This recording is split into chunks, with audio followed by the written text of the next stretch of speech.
为什么每个家都有红色衣服，而且都晾不干？他们都这么爱穿红色的衣服哦。在泰国东北呢，有一个都市传说，传说中的寡妇鬼特别爱小鲜肉，吃干抹净之后再把小鲜肉杀了。哈，大家好，我是目前住在泰国的 Timmy， 欢迎回到我的频道。现在才拍萨满，其实有点晚了，但是没办法，泰国这礼拜才上映啊，让你们久等了。我上网滑了一下，发现很多人看完之后都满头问号。今天的影片呢，我把它分成2个部分。前半段我会先分享萨满电影里面一些很有趣的画面，那些没有特别被电影解说到的一些泰国文化，所以前半段说的这些完全无雷。如果你还没有看过电影，一定要把这个冷知识看完再去看电影，就可以比较融入剧情啦。那后半段呢，就是我自己看完的感觉跟推测啦，加上我自己脑补的一些分析，这部分就中雷。等一下我要爆雷之前，一定会事先提醒大家，所以不用担心。OK， 先来说说泰国跟泰国东北区的信仰。你们来泰国玩的时候，在路上走一走，应该都有看到像这样子的小神龛吧？有一些在路边啊，一些在转角，或是在别人家的门口啊，有一些阵仗很大，但是有一些又是小小一个的那一种。在泰国啊，鬼神信仰算是蛮盛行的，不止神要拜，人鬼灵之间也需要有一个方式做一个连结，拜的对象就不一定是我们一般所认知的神明。电影里的八阳神，虽然中文翻译翻成神啦，但是它其实是祖先灵、祖先奶奶灵。当然，名称里的奶奶，或是你想叫它阿嬷也 OK 啦，可以依性别的不同换成爷爷啊，或是阿公。不觉得这样子听起来特别的有亲切感吗？随着时间一代一代这样子传下来，慢慢的在当地人心中成为一个可以带给大家安全感的地方上的守护神的一个信仰。再来，大家有注意到右手边的小神龛吗？这也是祖先灵的一种。祭拜祖先或者是已过世的亲人，尤其是会建在那种出入口的地方，盖一个小小的小房子或是神龛，大家进进出出的时候，祖先灵都看得到，都保佑得到的那种感觉。住在这一区的居民会去祭拜，那新搬来这一带的住户也一定要到这个小房子去打声招呼，问个好，是一定要哦，不是看心情。泰国的东北区啊，是以农业社会为主，那大部分的经济来源都是要靠务农嘛，农作物要种得好，要种得多，才有钱生活啊，对吧？所以他们会在田里或是田里的附近建一个小房子，祈求土地肥沃啊，让农作物可以大丰收之类的，跟我们有点类似啦，像是出海之前拜妈祖，考试之前拜文昌帝君那种。泰国东北的一个信仰，形状呢就长得像这样子，一根一根的柱子，可以求平安啊，或是求那种帮忙挡住一些不好的气场。用3种不同颜色的布绑在树上，一棵大树会绑很多丝带，那种绑丝带的形式，通常都是泰国人会去求乐透的号码。我自己是还没有试过啦，所以不知道准不准。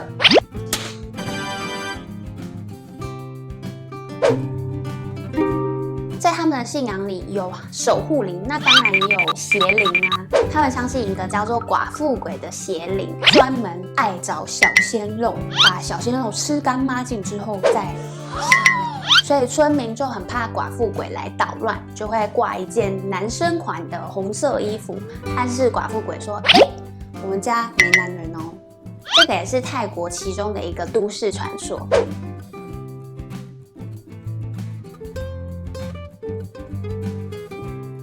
在泰国其实本来就有很多车会贴像这样子的一个贴纸，有一些是纯粹贴好玩，也有一些贴纸是有其他的含义，避免发生交通事故啊、之类的，算是一种护身贴纸的概念。之前在这一支影片有和大家分享颜色对于泰国人有不同的意义，还没有看过那支影片，等一下这支看完就赶快去看。泰国人呢有自己的幸运色，假设我的幸运色是绿色好了，但是我想买的车就是没有绿色啊，怎么办嘞？就会去买一个像是这部车是绿色的贴纸贴在车上，所以我的幸运色就在我的车子上啦，就这么简单。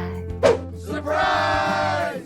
接下来我要分享的内容，重雷。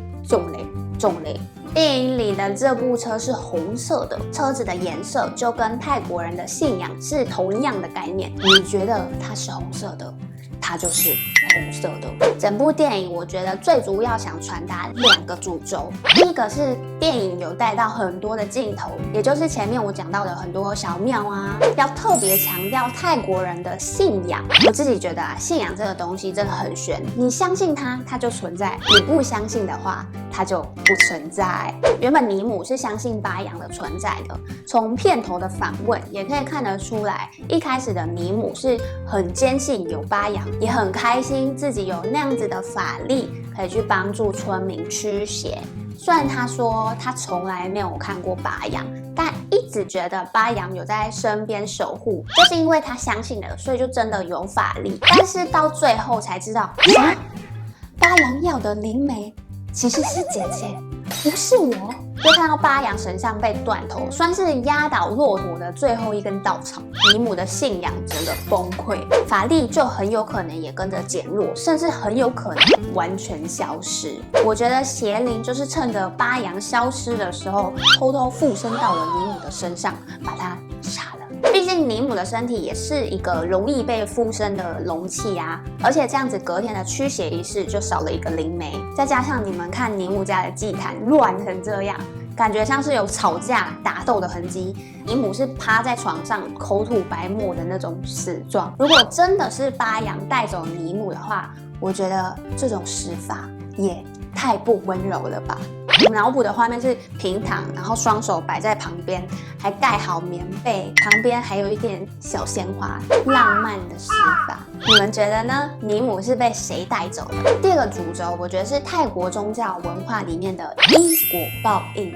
从最后被扎满针的那个稻草人，可以感觉得到，应该有人对纺织厂做了一些法术。除了米爷放火烧掉工厂的这些怨灵，可能还有不知道得罪了什么人，想报复敏巴一家人吧。加上他们相信万物皆有灵的这个概念，放火烧掉了纺织工厂灵、树木灵、昆虫灵、小蚂蚁灵，还有被敏妈杀掉的一堆的狗狗灵，各种怨灵的一个大汇集的地方。不管这场子的怨气是来自于人还是来自于狗，最后呢，就是通通一起算清楚，把全部人一起除掉就对了。其实这部片没有刻意制造一些想吓你的镜头，如果认真算起来，我觉得只有2个镜头是突然被吓到的。就连有些评论写说，极度毁3观的血腥画面，好像也没有想象中的这么夸张啦。我觉得那种恐怖的感觉，反而是电影一步一步把那个诡异的气氛慢慢的叠起来，边看的时候会觉得，好像有希望咯，好像会成功咯，之后又把你本来的那个希望那个弹走。尤其是敏妈说她感觉到巴扬的那个时候，我想说有救了，有救了，结果她手拿着，然后倒插香，我就直接整个鸡皮疙瘩。觉得有一种无论今天你有多无辜，祖先造的那种孽，最后还是要你来还。整部片有真的像在拍纪录片的那种感觉，而且演员演的超像素人，就是演的很真实，也很有感觉，镜头也真的晃到真的超想吐。唯一比较小可惜的地方，我觉得是摄影师就是看到小婴儿被活吃了，还不出来帮忙，还在那边继续拍，整个也太冷血了吧。再来是那个在仪式现场的摄影师，有一幕是拍到就是咬到那个大小肠都快要掉出来那种，就是人都已经快死了，还在那边继续拍，